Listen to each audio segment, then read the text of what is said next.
جب رسول اللہ کو زد و کوب کیا گیا، مارا پیٹا گیا، شہر سے باہر نکال دیا گیا، لوگ آئے اور خدیجہ سے کہتے جانتے ہو تمہارے شوہر کو شہر سے نکال دیا گیا ہے، وہ لہو لہان ہے اور نعوذ باللہ عنقریب ان کی جان جانے والی ہے۔ جناب خدیجہ رسول اللہ کو اپنے ہمراہ لے کر شہر مکہ میں آئیں۔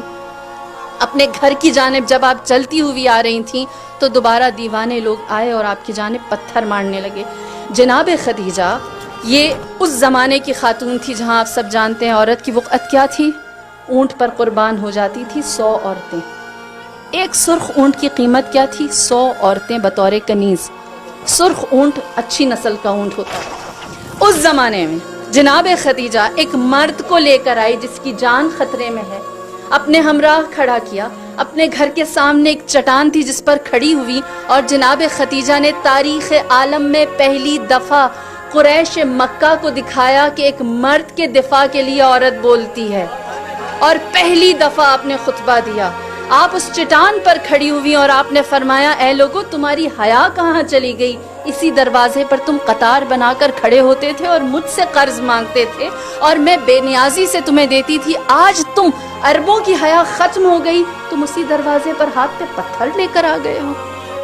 یہ وہ موقع تھا جہاں ابو جہل و ابو لہب جیسوں نے دیکھا خدیجہ کو اتنی طاقت محمد نے کیسے دی کہ آج یہ ہماری آنکھوں میں آنکھیں ڈال کر بات کرتی ہے۔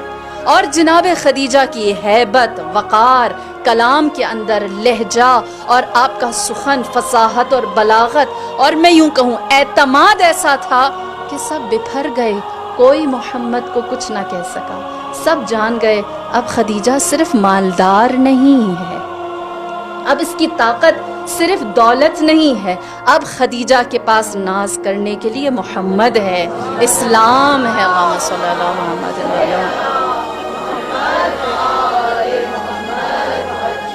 اور اس کا اعتماد اب وہ مال و دولت کی بنیاد پر نہیں، لہٰذا عورت پہلی دفعہ سامنے طاقتور ہو کر آئی۔ قریش مکہ جان گئے کہ اب یہ وہ عورت نہیں رہی۔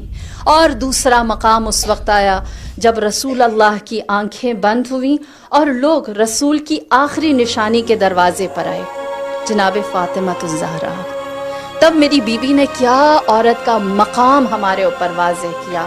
اپنے گھر سے چلی تو حضرت عائشہ کہتی ہیں ایسا لگتا تھا جیسے رسول چل رہے ہیں، ایسا لگتا تھا جیسے نبی جا رہے ہیں، یہاں تک اس باریکی کو بھی بیان کیا اور کہا کہ آپ کی آواز زمین پر ویسے ہی رینگ رہی تھی، گھسٹ رہی تھی جیسے رسول اللہ جلال میں اپنے گھر سے نکلتے تھے۔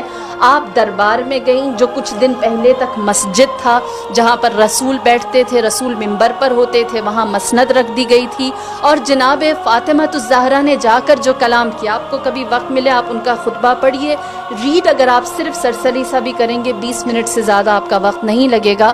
آپ نے اس خطبے میں لوگوں کو کیا کہہ کر مخاطب کیا؟ فرمایا اے پتے کھانے والوں،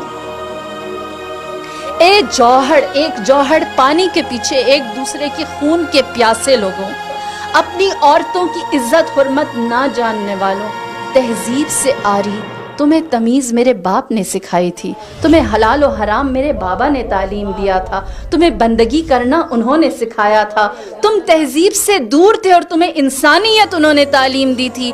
آج کیا ہو گیا کہ تمہارے اندر سے وہ ساری چیزیں میرے بابا کی آنکھیں بند ہوتے ہی رخصت ہو گئی، تمہیں انصار بنایا، تمہیں مہاجر بنایا، ایک دوسرے کا بھائی بنایا، تم لوگوں کو ایثار و قربانی دینا سکھایا، اور آج تم نے ان ساری باتوں کو پس پشت ڈال دیا ہے اور تم یہ کہتے ہو کہ تم میرے دروازے پر آ کر مجھ سے میرے حق کا سوال کرو گے۔